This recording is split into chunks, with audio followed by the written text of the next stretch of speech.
ओम शांति। 26 जुलाई 2025। बाबा के महावाक्य। मीठे बच्चे, यह संगम युग विकर्म विनाश करने का युग है। इस युग में कोई भी विकर्म तुम्हें नहीं करना है।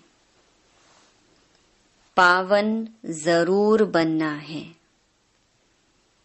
प्रश्न: अति इंद्रिय सुख का अनुभव किन बच्चों को हो सकता है? उत्तर: जो अविनाशी ज्ञान रत्नों से भरपूर हैं, उन्हें ही अतीन्द्रिय सुख का अनुभव हो सकता है। जो जितना ज्ञान को जीवन में धारण करते हैं, उतना साहूकार बनते हैं। अगर ज्ञान रतन धारण नहीं तो गरीब हैं। बाप तुम्हें पास्ट, प्रेजेंट, फ्यूचर का ज्ञान देकर त्रिकालदर्शी बना रहे हैं। गीत। ओम नमो शिवाय। Om Shanti. Past so present चल रहा है, फिर यह जो प्रेजेंट है वह पास्ट हो जाएगा। यह गायन करते हैं पास्ट का। अभी तुम पुरुषोत्तम संगम युग पर हो। पुरुषोत्तम अक्षर जरूर डालना चाहिए। तुम प्रेजेंट देख रहे हो, जो पास्ट का गायन है वह अब प्रैक्टिकल हो रहा है। तुम प्रेजेंट देख रहे हो, जो पास्ट का गायन है वह अब प्रैक्टिकल हो रहा है। इसमें कोई संशय नहीं लाना चाहिए। बच्चे जानते हैं, संगम युग भी है, कलयुग का अंत भी है। बरोबर संगम युग 5000 वर्ष पहले पास्ट हो गया है। अब फिर प्रेजेंट है। अब बाप आए हैं, फ्यूचर भी वही होगा जो पास्ट हो गया। बाप राजयोग सिखला रहे हैं, फिर सतयुग में राज्य पाएंगे। अभी है संगम युग। यह बात तुम बच्चों के सिवाय कोई भी नहीं जानते। तुम प्रैक्टिकल में राजयोग सीख रहे हो। यह है अति सहज। जो भी छोटे अथवा बड़े बच्चे हैं, सबको एक मुख्य बात जरूर समझानी है कि बाप को याद करो तो विकर्म विनाश होंगे। जबकि विकर्म विनाश होने का समय है, तो ऐसा कौन होगा जो फिर विकर्म करेगा? परंतु माया विकर्म करा देती है। समझते हैं चमाट लग गई, हमसे यह कड़ी भूल हो गई। जबकि बाप को बुलाते हैं कि हे पतित पावन आओ। अब बाप आया है पावन बनाने, तो पावन बनना चाहिए ना। ईश्वर का बनकर फिर पतित नहीं बनना चाहिए। सतयुग में सब पवित्र थे। यह भारत ही पावन था। गाते भी हैं वाइसलेस वर्ल्ड और विशियस वर्ल्ड। वह संपूर्ण निर्विकारी, हम विकारी हैं, क्योंकि हम विकार में जाते हैं। विकार नाम ही विशियस का है। पतित ही बुलाते हैं, आकर पावन बनाओ। क्रोधी नहीं बुलाते। बाप भी फिर ड्रामा प्लान अनुसार आते हैं। जरा भी फर्क नहीं पड़ सकता। जो पास्ट हुआ है सो प्रेजेंट हो रहा है। पास्ट, प्रेजेंट, फ्यूचर को जानना उनको ही त्रिकालदर्शी कहा जाता है। यह याद रखना पड़े, यह बड़ी मेहनत की बातें हैं। घड़ी घड़ी भूल जाते हैं। नहीं तो तुम बच्चों को कितना अति इंद्रिय सुख रहना चाहिए। तुम यहाँ अविनाशी ज्ञान धन से बहुत बहुत साहूकार बन रहे हो। जितनी जिसकी धारणा है वह बहुत साहूकार बन रहे हैं, परंतु नई दुनिया के लिए। तुम जानते हो हम जो कुछ करते हैं सो फार फ्यूचर नई दुनिया के लिए। बाप आए ही हैं नई दुनिया की स्थापना करने, पुरानी दुनिया का विनाश करने। हूबहू कल्प पहले मिसल ही होगा। तुम बच्चे भी देखेंगे, नेचुरल कैलामिटीज भी होनी है। अर्थक्वेक हुई और खत्म। भारत में कितनी अर्थक्वेक होगी? हम तो कहते हैं यह तो होना ही है। कल्प पहले भी हुआ है, तब तो कहते हैं सोनी द्वारिका नीचे चली गई है। बच्चों को यह अच्छी रीति बुद्धि में बिठाना चाहिए कि हमने 5000 वर्ष पहले भी यह नॉलेज ली थी। इसमें जरा भी फर्क नहीं। बाबा 5000 वर्ष पहले भी हमने आपसे वर्षा लिया था। हमने अनेक बार आपसे वर्षा लिया है। उनकी गिनती नहीं हो सकती। कितने बार तुम विश्व के मालिक बनते हो, फिर फकीर बनते हो। इस समय भारत पूरा फकीर है। तुम लिखते भी हो ड्रामा प्लान अनुसार। वह ड्रामा अक्षर नहीं कहते, उनका प्लान ही अपना है। तुम कहते हो ड्रामा के प्लान अनुसार हम फिर से स्थापना कर रहे हैं।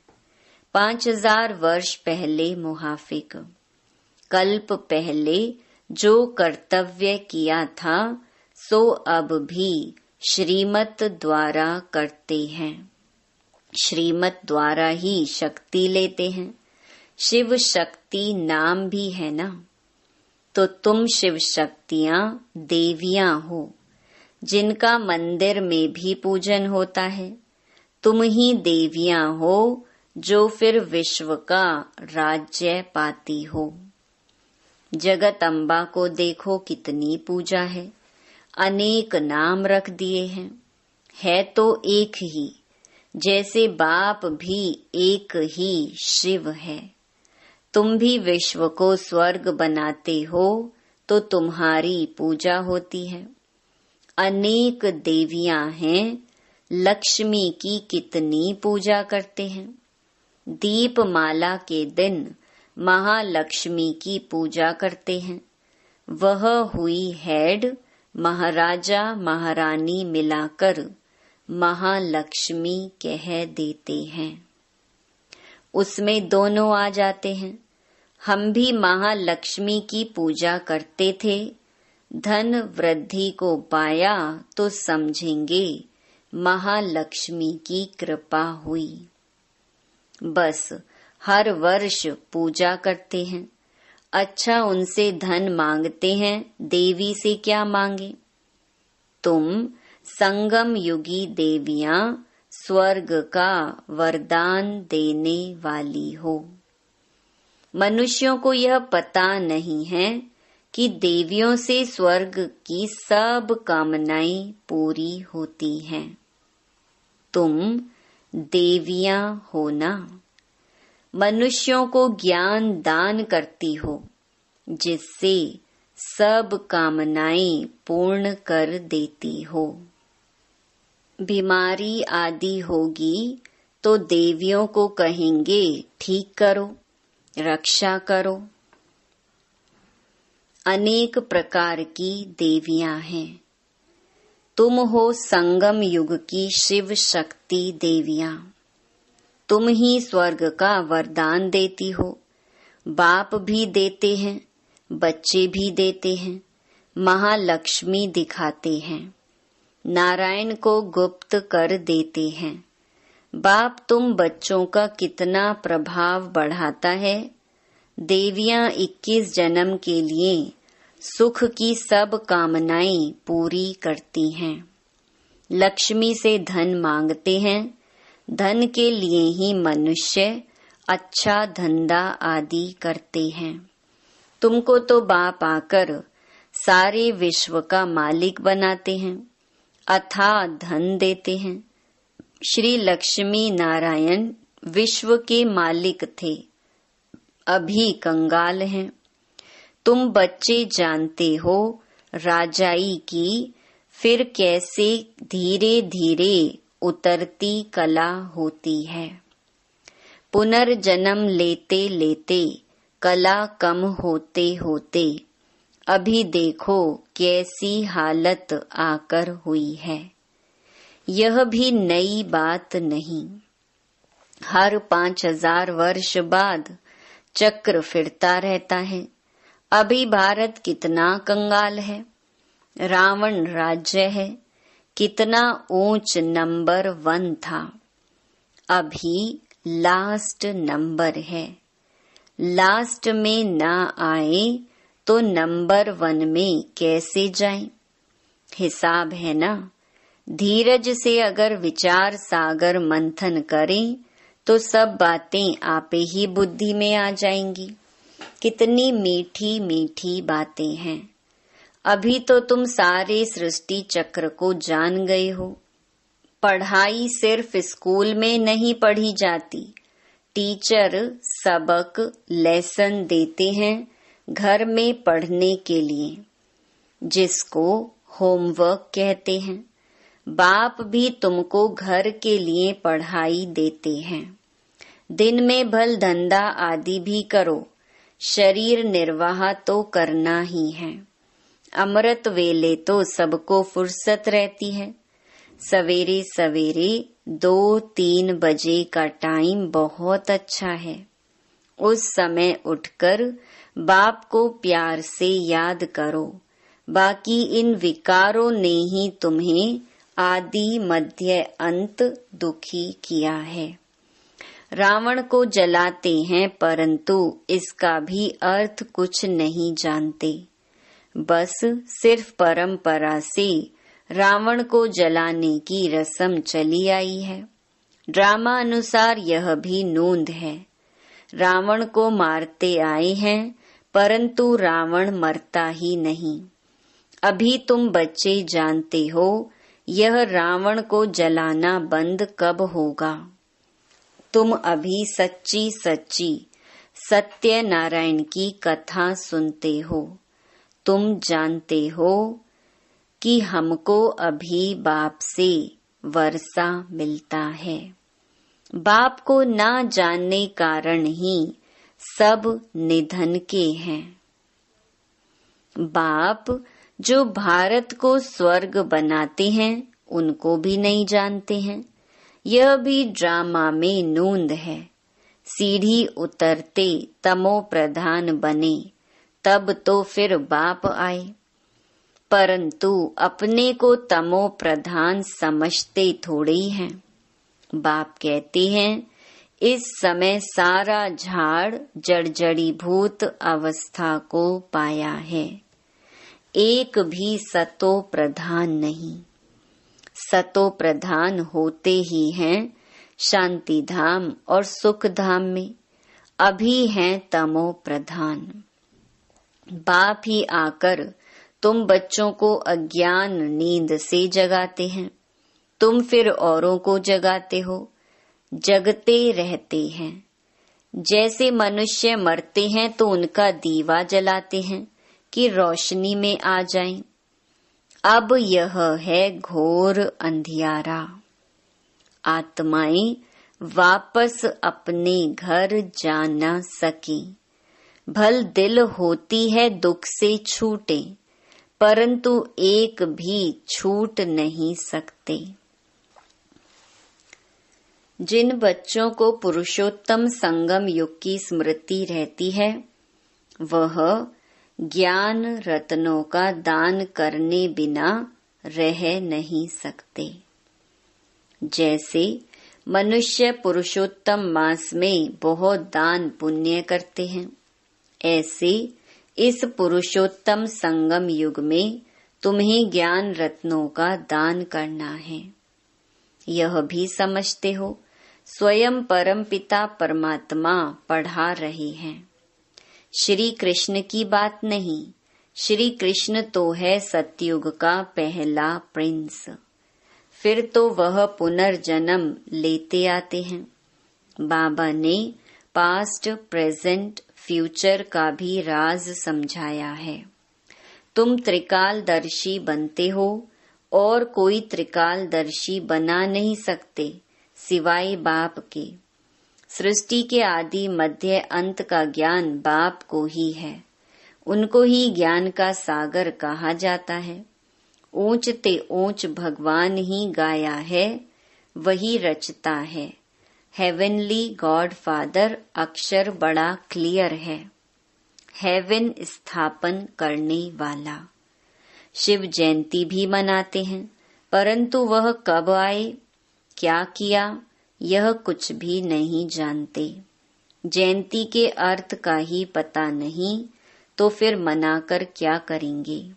यह भी ड्रामा में सब है। इस समय ही तुम बच्चे ड्रामा के आदि मध्य अंत को जानते हो, फिर कब नहीं।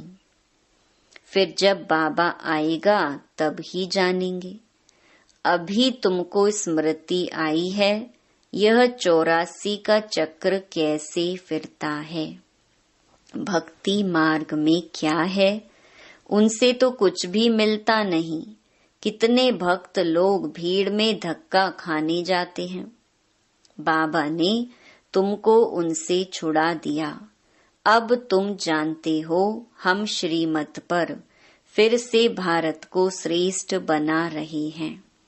श्रीमत से ही श्रेष्ठ बनते हैं। श्रीमत संगम पर ही मिलती है।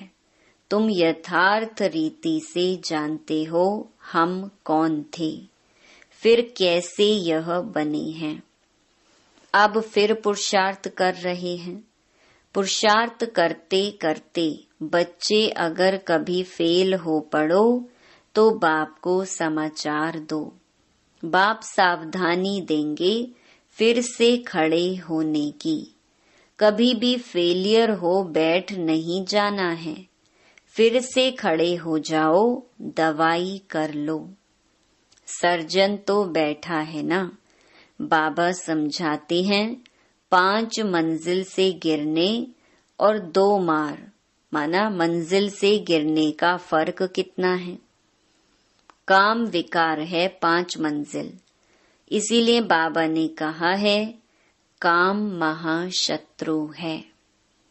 उसने तुमको पतित बनाया है, अब पावन बनो। पतित पावन बाप ही आकर पावन बनाते हैं। जरूर संगम पर बनाएंगे। कलयुग अंत और सतयुग आदि का संगम है। बच्चे जानते हैं बाप अभी कलम लगा रहे हैं, फिर पूरा झाड़ यहाँ बढ़ेगा। ब्राह्मणों का झाड़ बढ़ेगा, फिर सूर्यवंशी चंद्रवंशी में जाकर सुख भोगेंगे। कितना सहज समझाया जाता है। अच्छा, मुरली नहीं मिलती है, बाप को याद करो। यह बुद्धि में पक्का करो कि शिव बाबा ब्रह्मा तन से हमको कहते हैं कि मुझे याद करो, तो विष्णु के घराने में चले जाएंगे। सारा मदार पुरुषार्थ पर है। कल्प कल्प जो पुरुषार्थ किया है, हूबहू वही चलेगा। आधा कल्प देह अभिमानी बने हो। अब देही अभिमानी बनने का पूरा पुरुषार्थ करो। इसमें है मेहनत। पढ़ाई तो सहज है, मुख्य है पावन बनने की बात। बाप को भूलना यह तो बड़ी भूल है। देह अभिमान में आने से ही भूलते हो। शरीर निर्वाह अर्थ धंधा आदि भल 8 घंटा करो। बाकी 8 घंटा याद में रहने के लिए पुरुषार्थ करना है। वह अवस्था जल्दी नहीं होगी। अंत में जब यह अवस्था होगी तब विनाश होगा। कर्मातीत अवस्था हुई तो फिर यह शरीर ठहर नहीं सकेगा, छूट जाएगा, क्योंकि आत्मा पवित्र बन गई ना। जब नंबरवार कर्मातीत अवस्था हो जाएगी तब लड़ाई शुरू होगी। तब तक रिहर्सल होती रहेगी। अच्छा, मीठे मीठे सिकिलधे बच्चों प्रति माता पिता बाप दादा का याद प्यार और गुड मॉर्निंग। रूहानी बाप की रूहानी बच्चों को नमस्ते। धारणा के लिए मुख्य सार। पहला, इस पुरुषोत्तम मास में अविनाशी ज्ञान रत्नों का दान करना है। अमृत वेले उठ विचार सागर मंथन करना है। श्रीमत पर शरीर निर्वाह करते हुए बाप ने जो होमवर्क दिया है वह भी जरूर करना है। दूसरा, पुरुषार्थ में कभी रुकावट आए तो बाप को समाचार देकर श्रीमत लेनी है। सर्जन को सब सुनाना है। विकर्म विनाश करने के समय कोई भी विकर्म नहीं करना है। वरदान, अखंड योग की विधि द्वारा अखंड पूज्य बनने वाली श्रेष्ठ महान आत्मा भव। आजकल जो महान आत्माएं कहलाती हैं उन्हों के नाम अखंडानंद आदि रखते हैं, लेकिन सब में अखंड स्वरूप तो आप हो। आनंद में भी अखंड, सुख में भी अखंड। सिर्फ संग दोष में ना आओ। दूसरे के अवगुणों को देखते सुनते डोंट केयर करो तो इस विशेषता से अखंड योगी बन जाएंगे। जो अखंड योगी हैं वही अखंड पूज्य बनते हैं। तो आप ऐसी महान आत्माएं हो जो आधा कल्प स्वयं पूज्य स्वरूप में रहती हो और आधा कल्प आपके जड़ चित्रों का पूजन होता है। स्लोगन, दिव्य बुद्धि ही साइलेंस की शक्ति का आधार है। अव्यक्त इशारे, संकल्पों की शक्ति जमा कर श्रेष्ठ सेवा के निमित्त बनो। जो अपनी सूक्ष्म शक्तियों मन बुद्धि को हैंडल कर सकता है वह दूसरों को भी हैंडल कर सकता है। इसीलिए स्व के ऊपर कंट्रोलिंग पावर, रूलिंग पावर हो तो यही यथार्थ हैंडलिंग पावर बन जाती है। चाहे अज्ञानी आत्माओं को सेवा द्वारा हैंडल करो, चाहे ब्राह्मण परिवार में स्नेह संपन्न संतुष्टता संपन्न व्यवहार करो, दोनों में सफल हो जाएंगे। अच्छा, ओम शांति।